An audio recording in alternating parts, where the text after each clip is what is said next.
Some moments are frozen in time, not by a camera flash, but by the sheer, unadulterated shock of a truth so explosive it shatters a lifetime of lies.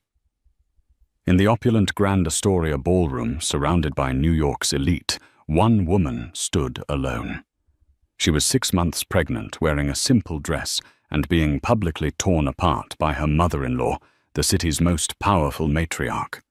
They called her a commoner, a gold digger, an unworthy stain on a pristine family name. But they were about to learn that blood isn't just thicker than water. Sometimes it's royal, and a queen, even one in hiding, never forgets how to command. The air in the Grand Astoria ballroom was thick with the scent of money, a cloying mix of imported lilies, vintage champagne, and the expensive perfumes of New York City's upper crust. It was an atmosphere Isabel Devereaux had never grown accustomed to, even after 2 years of marriage to Nathaniel Beaumont. Tonight it felt particularly suffocating. The crystal chandeliers, each the size of a small car, seemed to drip judgment from 1,000 points of light, illuminating her every perceived flaw. Her hand rested instinctively on the gentle swell of her belly, a silent prayer for the little life that was both her greatest joy and the source of her current predicament. She was 6 months pregnant, and the simple, elegant navy blue gown she'd chosen, the only maternity gown she owned that felt remotely appropriate, was a stark contrast to the glittering, jewel-encrusted sheaths worn by the other women. They moved like sharks in a diamond-studded sea, their smiles sharp and their eyes sharper. Isabel was, and always would be, an outsider. Her husband Nathaniel stood a few feet away, locked in a conversation with a senator. He looked every bit the Beaumont heir, tall, handsome, in his bespoke Tom Ford tuxedo, with a smile that could charm millions out of a foundation. He caught her eye and gave a small, encouraging nod. He loved her. She knew he did. He loved her quiet intelligence, her work as an art historian, the peaceful world she had built for them away from all of this. But here in his mother's domain, his love felt like a flickering candle in a hurricane. The matriarch in question, Genevieve Beaumont, held court near the grand staircase. She was a formidable woman, sculpted by ambition, and clad in a severe blood-red gown that seemed to absorb all the light around her. Genevieve was the CEO of Beaumont Global, a multi-billion-dollar real estate and investment firm she had inherited and tripled in value.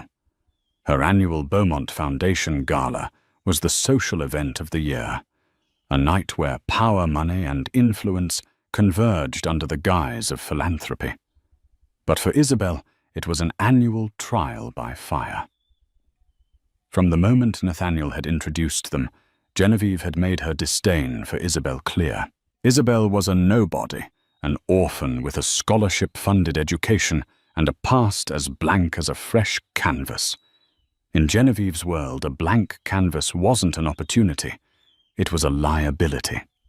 A family tree without illustrious, moneyed branches was nothing but a weed to be pulled. Isabel, darling. Genevieve's voice, smooth as silk and just as strong, cut through the din. She had glided over unnoticed. You're looking comfortable. It was a masterclass in veiled insults.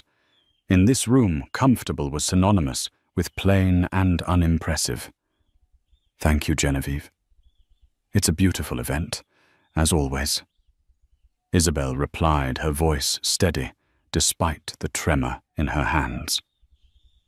Genevieve's eyes swept from Isabel's simple pearl earrings down to her sensible heels, her lip curling in a barely perceptible sneer.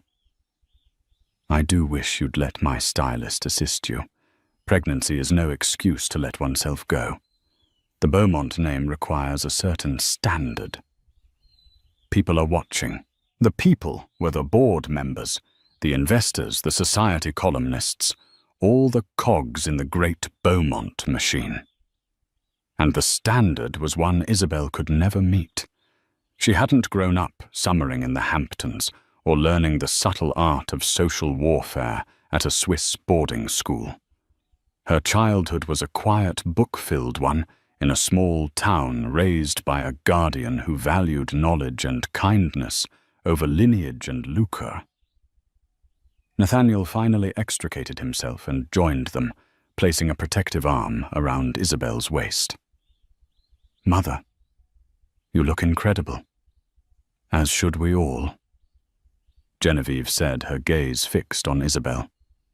"Your wife seems to be conserving her energy. Perhaps you should find her a seat before the main presentation. We wouldn't want her to faint from the exertion." The barb hit its mark. Isabel felt a flush of heat creep up her neck. Nathaniel's grip tightened a silent apology, but he said nothing to defend her. He never did.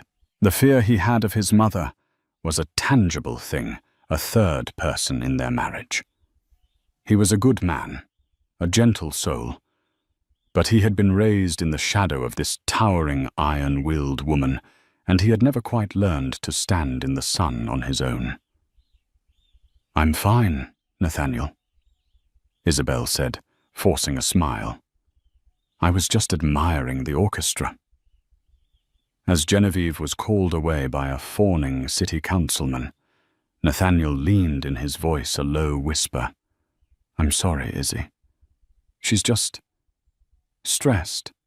The new Hong Kong merger is giving her headaches. It was always an excuse, a merger, a hostile bid, a dip in the market. There was always a reason for the cruelty, a justification that Isabel was expected to swallow."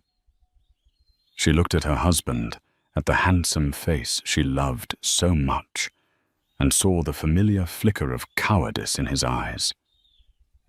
For the 100th time, she wondered if his love would ever be enough to outweigh the constant, soul-crushing weight of his mother's disapproval. She thought of the secret she carried, the truth of her own lineage that she had locked away years ago. She had promised herself she would leave that life behind, that she could build a new one on her own terms based on love and merit, not on a name. She had wanted Nathaniel to love her Isabel Devereux, the art historian, not the person she once was. But as the evening wore on, and the subtle digs from Genevieve's friends and allies began to pile up like tiny, sharp stones, she felt the foundation of that new life begin to crack. She was being judged not on the content of her character, but on the perceived emptiness of her past. A past they knew nothing about. A past that could, in an instant, bring this entire glittering, arrogant world to its knees. The main presentation was the centerpiece of the evening. After the silent auction where yachts and private island getaways were sold for staggering sums, the guests took their seats at tables groaning under the weight of floral arrangements and fine china. Isabel was seated at the main table, a place of honor that felt more like a pillory. To her right was Nathaniel, looking increasingly tense. To her left, an empty seat reserved for Genevieve, who would be giving the keynote address. The lights dimmed, and a hush fell over the ballroom. A slickly produced video played on massive screens, showcasing the Beaumont Foundation's work images of smiling children in pristine art studios, all funded by the Beaumont corporate empire. It was a beautiful fiction, a veneer of benevolence over a core of ruthless capitalism. Isabel knew for a fact that 2 of the community centers featured in the video were being threatened by a new Beaumont luxury condo development. When the video ended, the master of ceremonies, a B-list celebrity with a blindingly white smile, took the stage. And now it is my distinct honor to introduce the visionary behind it all, a titan of industry and a champion for our children. The one and only Mrs. Genevieve Beaumont. Applause thundered through the room as Genevieve ascended the stage, looking regal and untouchable under the spotlight. She approached the podium, her movements deliberate and confident. She scanned the crowd, her eyes seeming to meet those of every important person in the room, before finally and pointedly landing on Isabel. "Thank you all for being here tonight," she began, her voice resonating with power. "We gather to celebrate art, to nurture the next generation of creators. But more than that, we gather to celebrate family. For it is family that forms the bedrock of our society. It is the legacy we build, the name we pass down the bloodline that defines our future." Isabel's stomach clenched. She knew this speech. It was Genevieve's favorite theme: legacy, bloodlines, the sacred importance of a good name. Genevieve continued speaking of her late husband, of the empire they built together, and of her pride in her son, Nathaniel. "My son," she said, her voice softening with practiced affection as she gestured towards their table. "He is my greatest achievement. He has always understood the importance of our family's legacy. He has always made choices that honor the Beaumont name." Then her tone shifted. The warmth evaporated, replaced by a chilling edge. "Which is why, as we look to the future, to the next generation of Beaumonts, we must be more vigilant than ever. A legacy is a fragile thing. A strong bloodline can be diluted. A great name can be tarnished by a single ill-advised association." A nervous murmur rippled through the audience. They sensed the shift. This was no longer a standard charity speech. This was something else entirely. Nathaniel's hand found Isabel's under the table, his grip icy and damp. He was staring at his mother, his face pale with disbelief and dread. "My son is a man of great heart," Genevieve went on, her eyes locking with Isabel's across the darkened room. "Sometimes his heart is too big. He sees only the present, not the potential consequences. He can be charmed by a simple story, a seemingly sweet nature, without looking deeper into the background, into the breeding." The word hung in the air, ugly and deliberate. Breeding, as if she were livestock. Isabel felt the blood drain from her face. The whispers in the crowd grew louder. People were turning in their seats, staring openly at her. She felt hundreds of eyes on her, a physical weight of judgment. A strong foundation is everything. Genevieve's voice rose, filled with a righteous, cruel fire. "You cannot build a skyscraper on sand. You cannot expect a thoroughbred from a common workhorse. The future of the Beaumont Empire, the future of my grandchildren, must be built on the same solid rock as its past: good stock, impeccable lineage, and a history that can withstand scrutiny." She paused, letting the implication sink in. She was methodically, surgically destroying Isabel in front of New York's most powerful people.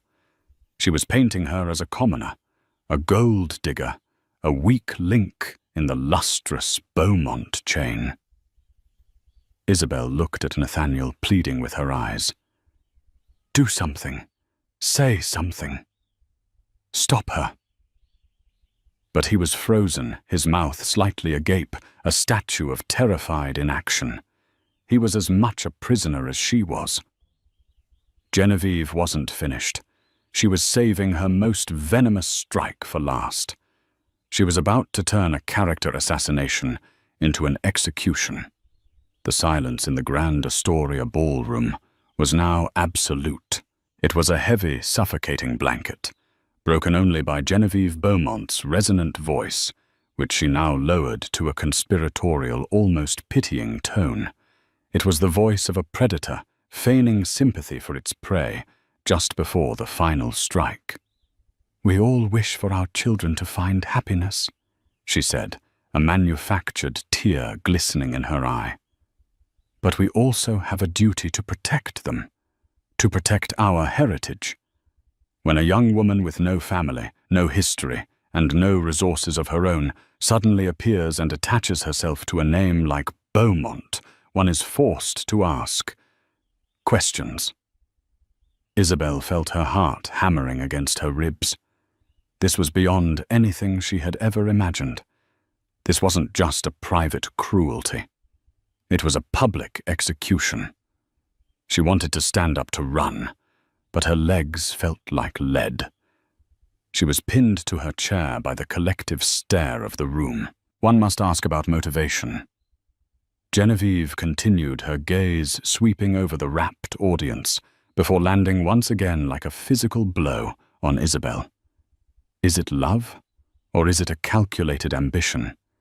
Is it a desire to build a life together? Or is it a desire to secure a life of luxury she could never hope to achieve on her own? Every word was a dagger. Isabel could feel the judgment of the room hardening against her. In their eyes, she could see the narrative taking hold. She was a schemer, a social climber who had trapped the kind-hearted Beaumont heir. Nathaniel finally broke his paralysis. "Mother, that's enough." He hissed, his voice a low, strangled sound that was swallowed by the cavernous room. Genevieve ignored him completely, as if he were a petulant child. She held up a hand to the audience, a gesture of faux magnanimity.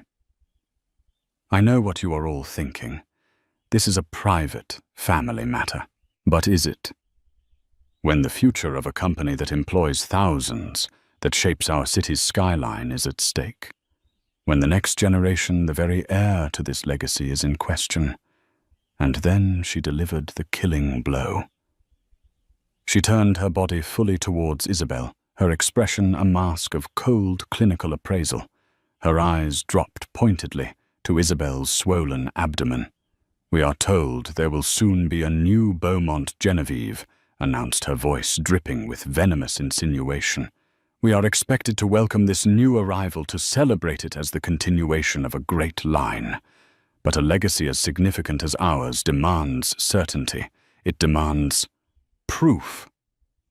A collective gasp went through the ballroom. It was an audible, physical shockwave. The implication was monstrous, unmistakable, and unforgivable. In front of 700 of the city's most influential figures, Genevieve Beaumont was not just questioning Isabel's character. She was publicly questioning the paternity of her unborn child. The world seemed to tilt on its axis. The chandeliers above blurred into streaks of light. The faces in the crowd became a grotesque, gaping mural. All Isabel could hear was a high-pitched ringing in her ears and the thunder of her own blood. The pain was so sharp, so profound, it was almost physical. It was a violation deeper than any she had ever experienced. This wasn't just about her anymore. This was an attack on her child, her baby. She looked at Nathaniel. His face was ashen, his eyes wide with a horror that was matched only by his own impotence. He looked from his mother on the stage to his wife at the table, his loyalties tearing him apart in the most public way imaginable. He opened his mouth, but no sound came out. In that moment of silent, paralyzed cowardice, something inside Isabel broke. The hurt, the shame, the years of quiet endurance, it all fractured. But beneath the fragments, something else was stirring. It was not anger, not yet. It was something colder, older, and far more powerful. It was the dormant instinct of a woman who had been trained from birth to understand that a name is not just a label, but a weapon, a shield, a declaration. Genevieve Beaumont, in her blind arrogance, believed she was speaking to Isabel Devereux, the quiet orphan. She had no idea who she had just insulted. She had no concept of the ancient, powerful beast she had just awakened. While the crowd remained frozen in stunned silence, Isabel slowly, deliberately placed her napkin on the table. Her movements were no longer timid or uncertain. They were fluid, precise, and imbued with an authority that seemed to come from nowhere. She pushed her chair back, the soft scrape of its legs against the marble floor, echoing like a gunshot in the silent room. And she stood up. The act of Isabel standing was in itself a defiance that sent a ripple of fresh shock through the room. All eyes which had been fixed on the monstrous spectacle Genevieve was creating on stage now swiveled to her. She was supposed to cry. She was supposed to flee in humiliation. She was supposed to be broken. But she was not. She stood perfectly still beside the table, her posture ramrod straight, her chin lifted. The simple navy dress that had seemed plain moments before now appeared as a uniform of quiet dignity. The spotlight operator, sensing the shift in drama, instinctively widened the beam from the stage, catching Isabel in its halo. Now there were two women illuminated the aggressor at the podium and the target who refused to be a victim. The silence stretched taut and agonizing.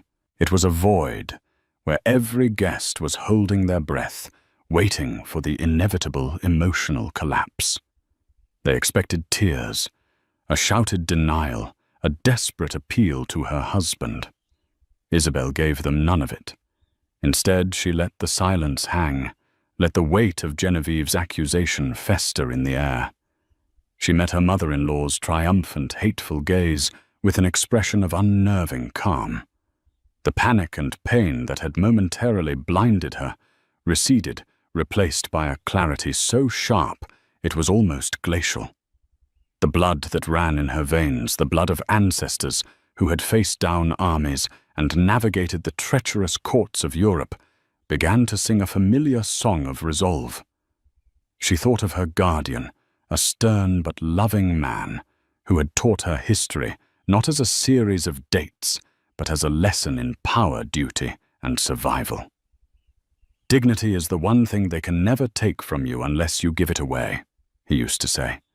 "Never give it away." She glanced at Nathaniel. He was finally on his feet, his face a mess of shame and fury. "Mother, for God's sake, stop this!" he pleaded, his voice cracking. But it was too late. The damage was done. And Isabel knew, with chilling certainty, that Nathaniel's intervention now was meaningless. He should have acted sooner. He should have defended her honor before it was so publicly shredded. His failure to do so had severed a vital cord in their relationship. She was in this moment utterly and completely alone. And in that aloneness, she found a strange and terrible strength. She turned her head slightly, her gaze sweeping over the first few rows of tables.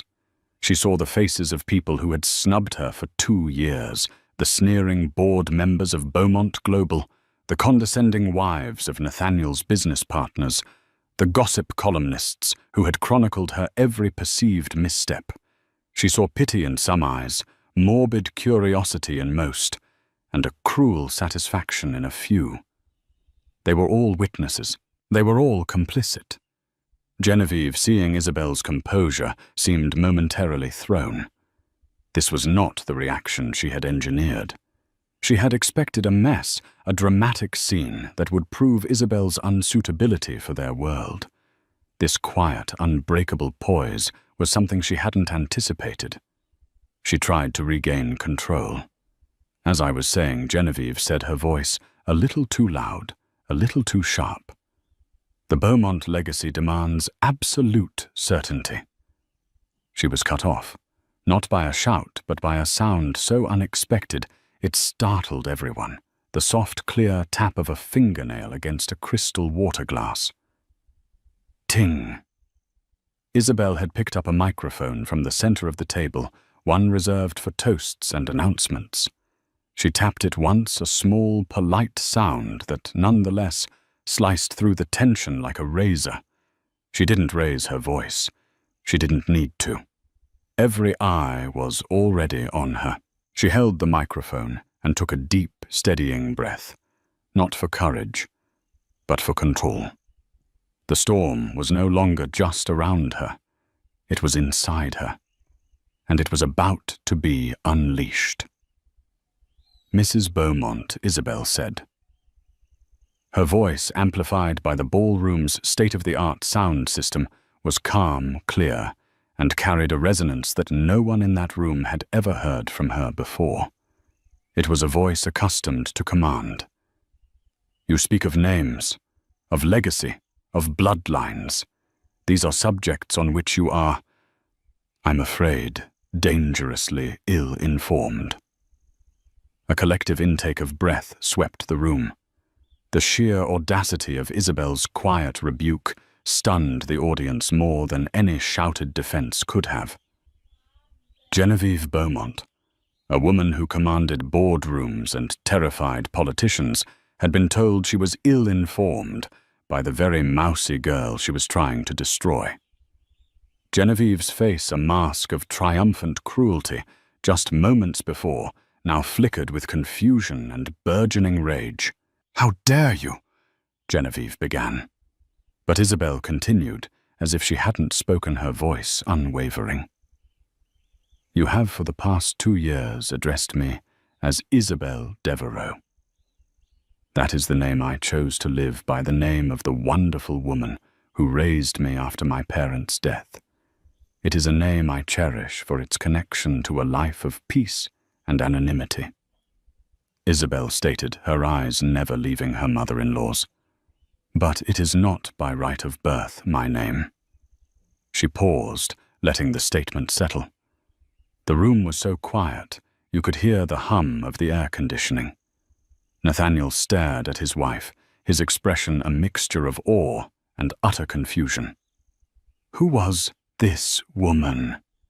You speak of my background as if it is a void." Isabel went on, her tone becoming colder, more formal. "You are correct that my family is not listed in the New York social diary. You will not find our summer homes in the Hamptons. Our wealth is not measured by the fluctuating value of skyscrapers, but by centuries of land art and history. My family's name is not Beaumont. It is von Alderberg." The name meant nothing to most of the people in the room. It sounded vaguely European old. But to a select few, the older, more educated members of the elite, the Swiss bankers, the international diplomats scattered amongst the guests, the name landed like a cannonball. Eyes widened. Whispers erupted like sparks in dry grass. A man at a front table, a stern-faced German industrialist named Klaus Richter, slowly lowered his wineglass. His eyes fixed on Isabel with dawning recognition. Genevieve, however, was merely enraged. "Von Alderberg? What nonsense is this? Some fabricated tale of a long-lost—" "What, Duchess, don't be absurd. You are a nobody, and no fantasy will change that." Isabel gave a small, sad smile. It did not reach her eyes. "There is no fantasy, and the title is not Duchess." She straightened to her full height, her bearing regal, her voice ringing with an ancient, unassailable authority that transformed the very air around her. "My full and legal name," she declared, her voice resonating through every corner of the Grand Astoria ballroom, "is Her Serene Highness Princess Isabella Sophia von Alderberg of the former Sovereign Principality of Alderberg." Silence. A complete, profound, and absolute silence. The kind of silence that follows a lightning strike when the world seems to stop breathing, waiting for the thunder. She then did something that sealed the truth of her words more effectively than any document could have. She looked directly at Genevieve Beaumont, her expression not of anger, but of pity as one would look upon someone who had committed a catastrophic and irreversible error in judgment. "And the child I carry," she added, her voice dropping, but losing none of its power. Her hand resting protectively on her stomach is not merely a potential heir to your fleeting corporate dynasty. He or she is the direct descendant of a royal house that was ruling its own sovereign state when your ancestors were still peasants in Normandy. This child will carry a bloodline that has shaped European history for 900 years. The thunder finally crashed. The room erupted. It wasn't a loud noise, but a massive, sibilant wave of whispers, gasps, and the frantic, furious tapping of thumbs on smartphone screens as 100 people Googled von Alderberg. Mr. Richter, the industrialist, was already on his feet. He gave a short, stiff bow from the waist in Isabel's direction, a gesture of profound, old-world respect that cut through the chaos. From the back of the room, another figure began to move forward. He was a distinguished, silver-haired man in a diplomat's tuxedo. It was Maximilian von Hesse, a cultural attaché at the German consulate, and an old family friend Isabel had invited as her personal guest. He had been watching the entire scene unfold with quiet fury. He stopped beside Mr. Richter and spoke in a clear voice that carried to the surrounding tables. "The House of von Alderberg is one of Germany's mediatized princely houses. Their sovereign rights were lost in the 19th century, but their title rank and private fortunes were all guaranteed by treaty. Her Serene Highness is the head of her house.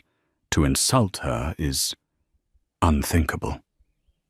On stage, Genevieve Beaumont's face had gone from red with rage to a ghostly mottled white. The name, the title, the confirmation from von Hesse.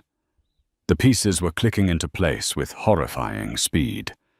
She was a woman who dealt in power, and she was suddenly sickeningly aware that she had just picked a fight with a form of power she didn't understand, but which was ancient and formidable. She had publicly humiliated a commoner. That was a social victory. She had publicly insulted and questioned the legitimacy of a European princess. That was a declaration of war, a catastrophic, world-altering mistake. Isabel held the microphone for a moment longer, her gaze sweeping over the chaos she had created. Then, with a quiet click, she turned it off. She placed it carefully back on the table. Her public statement was made. The rest would be handled privately and with devastating precision. She turned and began to walk away from the table, her back straight, her steps unhurried. She didn't look back at her husband, who stood frozen between the stage and the table. His world shattered. She didn't look at her mother-in-law, who was visibly trembling on the stage. She had walked into the gala as Isabel Devereux.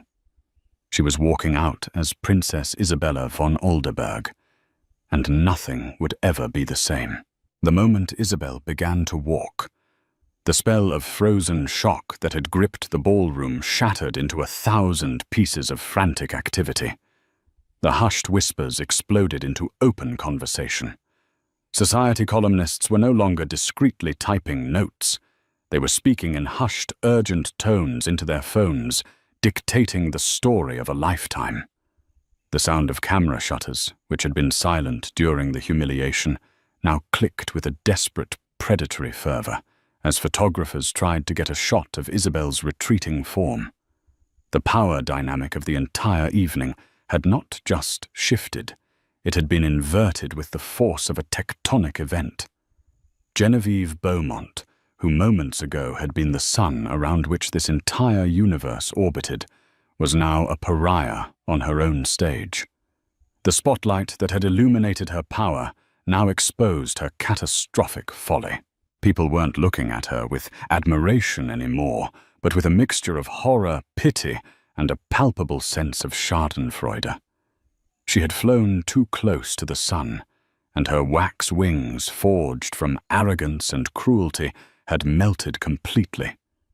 Nathaniel, jolted into action by the sight of Isabel, leaving, stumbled after her. "Izzy."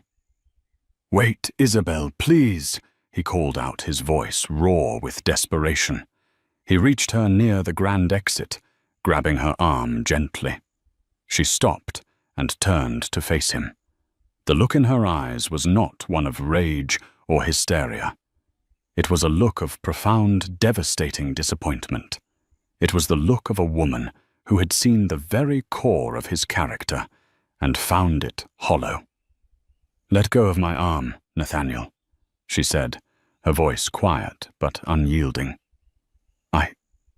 I didn't know," he stammered, his mind reeling. "A princess. Why didn't you ever tell me I did?" she replied, her voice laced with a sudden, weary bitterness.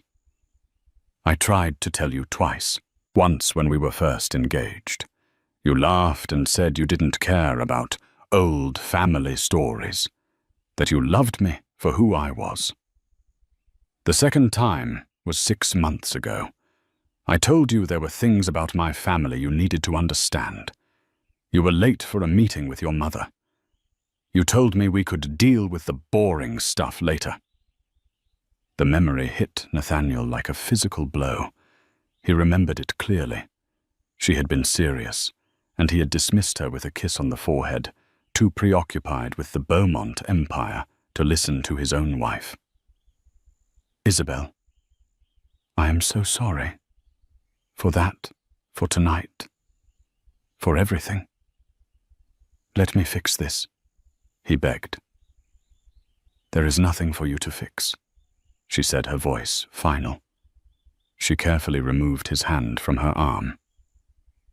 "Your mother just publicly accused a sovereign princess of being a whore and her unborn child of being a bastard. This is no longer a family squabble, Nathaniel. This is now an international incident being handled by my family's chancellery in Zurich. You will likely be hearing from our attorneys, men who handle matters for the Alderberg Global Trust." As Isabel spoke, a short, balding man in a rumpled suit who had been standing near the coat check scribbled furiously in a small notebook. He was Robert Peterson, a senior investigative journalist for the Wall Street Journal. He hadn't come for the society gossip. He'd come to track rumors about a Beaumont global acquisition. But he had just stumbled upon something infinitely bigger. The name Alderberg Global Trust was the key. It wasn't a well-known entity to the public, but in the highest echelons of global finance. It was a legend. A ghost. The trust was the notoriously private multi-generational wealth management fund for a handful of Europe's oldest and most discreet aristocratic families, including, it was now terrifyingly clear, the House of von Alderberg. They didn't build skyscrapers or seek publicity. They moved markets. They were the silent partners behind some of the world's largest private equity buyouts, owned vast, unpublicized stakes in blue-chip companies, and had the power to make or break entire corporations with a single quiet phone call. Peterson suddenly understood. Genevieve Beaumont hadn't just insulted her daughter-in-law. She had insulted the living embodiment of one of the planet's most powerful and secretive pools of old money. His mind raced. He remembered an anonymous source telling him months ago that a mysterious European trust was the silent financing behind the hostile takeover bid that Beaumont Global had barely survived last year. A bid that had cost the Beaumonts nearly $1 billion to fight off. He connected the dots with a jolt of journalistic ecstasy. The trust that had almost gutted her company was likely controlled by the very family her son had married into. Genevieve had been playing checkers, while her daughter-in-law's family was playing 3D chess, and she had just, in a fit of pique, knocked the entire board over. Back in the ballroom, Genevieve had finally stumbled off the stage, her face a mask of horror as she began to grasp the magnitude of her error. Board members who had been fawning over her an hour ago now avoided her gaze. Her allies were melting into the crowd. She saw Klaus Richter speaking animatedly with a group of investors gesturing towards her with a look of utter contempt. She had made herself, and by extension, Beaumont Global toxic. In her world, reputation was currency, and she had just declared bankruptcy in the most spectacular way possible. Isabel walked out of the ballroom doors and into the grand lobby, leaving the chaos behind her. Maximilian von Hesse was waiting for her, holding her simple cloth coat. "Your car is waiting." "Your Highness," he said, his voice filled with a mixture of concern and pride. He helped her with her coat. "The family office in Zurich has been alerted. The jet is on standby at Teterboro. We can be airborne in 2 hours." Isabel paused, her hand on her belly. For a moment she looked back through the doors at the imploding world she was leaving behind. She saw her husband, standing lost and alone in the middle of the room, the perfect picture of a man who had just lost everything and finally realized it. No, Isabel said, a new strength hardening her resolve. "I'm not running. I'm not going to Zurich. I'm going to the penthouse, the one my husband and I are supposed to share." Maximilian looked surprised. "Are you sure that's wise?"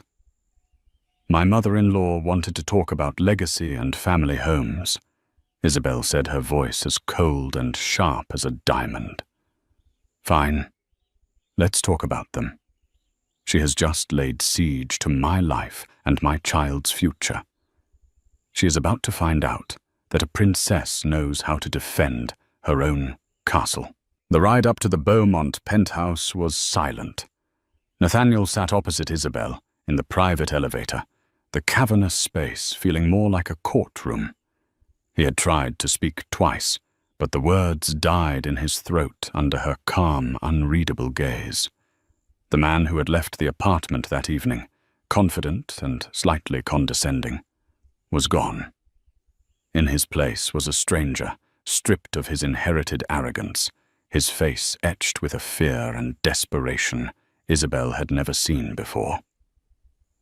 When the elevator doors opened directly into the sprawling living room, with its panoramic views of Central Park, the tension followed them in. The apartment, which had once felt like a beautiful shared sanctuary, now felt like a battleground. Isabel walked to the center of the room and turned to face him, her coat still on. She was no longer just his wife.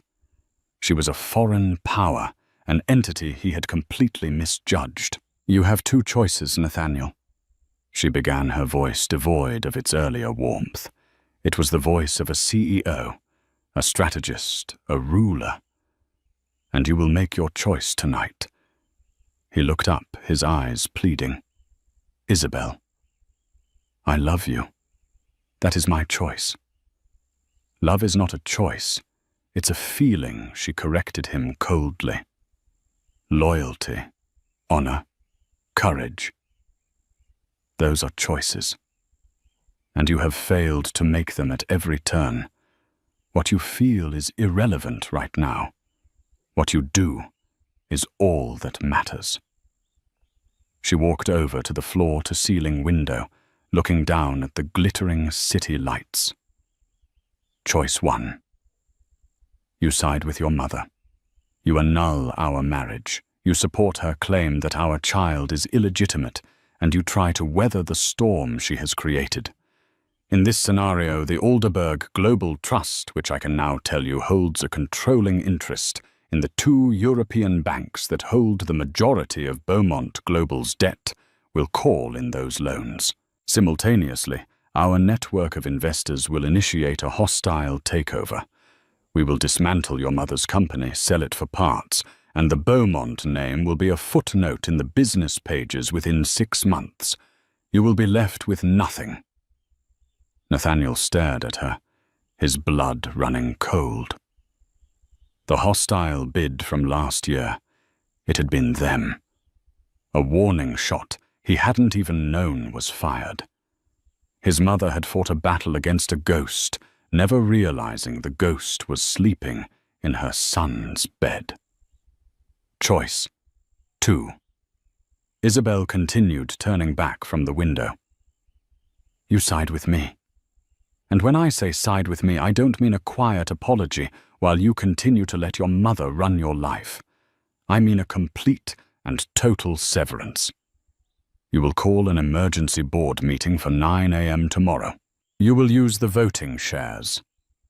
I know your father left you the ones your mother has convinced you never to use against her. And you will vote with a coalition of board members I have already been in contact with. You will vote to remove Genevieve Beaumont as CEO and chairwoman of the board. Nathaniel was stunned into silence. You've been in contact with board members? For the last 6 months, Isabel confirmed without a flicker of emotion. Ever since your mother accidentally had my name left off the deed to this apartment. I realized then that she would never see me as family, only as a threat to be managed and eventually discarded. I do not allow threats to my family to go unmanaged. The quiet art historian was gone. In her place was a princess who had been playing a long, strategic game while he had been utterly oblivious. She had been preparing for this war long before the first shot was fired tonight. You will take over as CEO of Beaumont Global, she commanded. You will issue a public statement apologizing unreservedly for the slander against my name and the questions raised about our child. You will announce a complete change in company culture. And your mother will have no role, no title, and no access to the company ever again. She will be forced into retirement. In exchange for this, the Alderberg Trust will not only stabilize your debt, but will invest a further $2 billion into the company, securing its future and yours. You will have the empire you were always meant to inherit, but it will be on my terms. You will be a husband and a father first, and a son second. That is the only way our marriage and our family will survive. She stood before him, a queen offering terms of surrender. The choice was brutal in its simplicity, his mother or his future. The toxic past or a reforged life with his wife and child. For a long moment, Nathaniel was silent, the enormity of it all washing over him. He looked at Isabel, truly seeing her for the first time, her strength, her intelligence, her hidden power. He saw the woman who had loved him enough to hide a crown, and the princess who was now willing to burn down his mother's world to protect their child. And in that moment, the years of fear and conditioning fell away. He finally understood what his father, a man who had also lived under Genevieve's thumb, had tried to tell him on his deathbed. Be your own man, son. Don't live in anyone's shadow. He walked towards Isabel, and instead of begging, he simply took her hands in his. They were trembling slightly. I choose you, he said, his voice thick with emotion but clear with conviction. I choose our child. I choose us. I should have done it 2 years ago. I should have done it tonight. My whole life, I should have chosen this. I'll make the call. The board meeting is at 9 a.m. A single tear, the first she had shed all night, traced a path down Isabel's cheek. It was not a tear of sadness or of victory, but of a profound, painful relief. Perhaps there was something left to salvage after all. The war for her dignity was over. The long, difficult work of building a new legacy, a Beaumont von Alderberg legacy built not on cruelty and arrogance, but on a foundation of newfound strength and hard-won loyalty, was just beginning. The hours between midnight and dawn were the longest of Nathaniel's life. The sprawling penthouse, once a symbol of his success, now felt like a command center for a coup he was being forced to lead against his own family. After making his choice, Isabel had not coddled him or offered effusive praise. Instead, she had shifted into a mode of calm, decisive action that was both terrifying and mesmerizing. "The first call you make is to Michael Soloway," she instructed, her voice steady as she handed him a glass of water. "He's on the board's audit committee. My contacts have already spoken with him. He knows about the debt leverage and the trust's position. He will be your first ally." For the next 3 hours, Nathaniel, guided by a list Isabel had produced from her handbag, made a series of phone calls that systematically dismantled his mother's reign. He spoke to board members, division heads, and key investors. With each conversation, his voice grew stronger, shedding the last vestiges of the frightened son and taking on the tone of a leader. He was no longer just relaying Isabel's terms. He was owning them. He spoke of a new vision for Beaumont Global, one of stability, transparency, and a move away from the aggressive high-risk strategies his mother had favored. He was leveraging the crisis of the evening into a mandate for change. The most difficult call came at nearly 4 a.m. It was to his mother. Genevieve answered on the first ring, her voice a ragged, desperate whisper. "Nathaniel, what is happening?" "The press is calling. Our stock is going to plummet. You have to fix this. You have to denounce that woman. Tell them it was all a lie, a delusion." "No, Mother." Nathaniel said, his voice flat, devoid of the warmth she was used to hearing. Isabel stood by the window, giving him the space to have this final, painful conversation alone. "What do you mean?" "No," Genevieve shrieked. "She has ruined us." "No." Nathaniel repeated, a profound and sorrowful certainty in his words. "You did. You did this. To her, to our family, and to the company. Isabel is my wife. Her Highness, Princess Isabella, is the mother of my child. And you publicly slandered her. There is no coming back from that." He could hear her choked sob on the other end of the line. "So what now? What do we do?" "There is no we," he said, the words tasting like ash in his mouth. "I am calling an emergency board meeting for 9 a.m. I am exercising my voting shares. I have the support of the majority. You are to submit your resignation effective immediately. If you do it quietly, your retirement package will be honored. If you fight this, you will be removed for cause, and Isabel's family will proceed with not only the financial dismantling of the company, but a civil suit for defamation that will strip you of everything that remains." The silence on the other end of the line was heavy with the weight of a shattered dynasty. "You would do this to me?" Genevieve finally whispered, her voice broken. "Your own mother."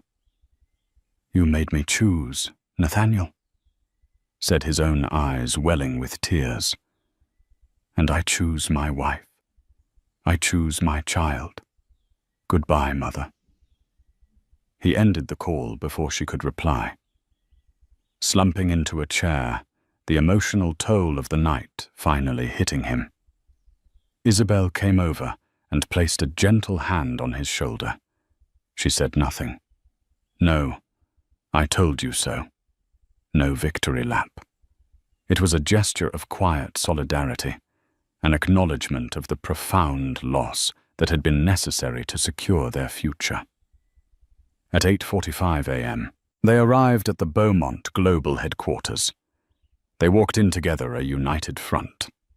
The office was buzzing with whispers and furtive glances. The story of the gala had spread like water.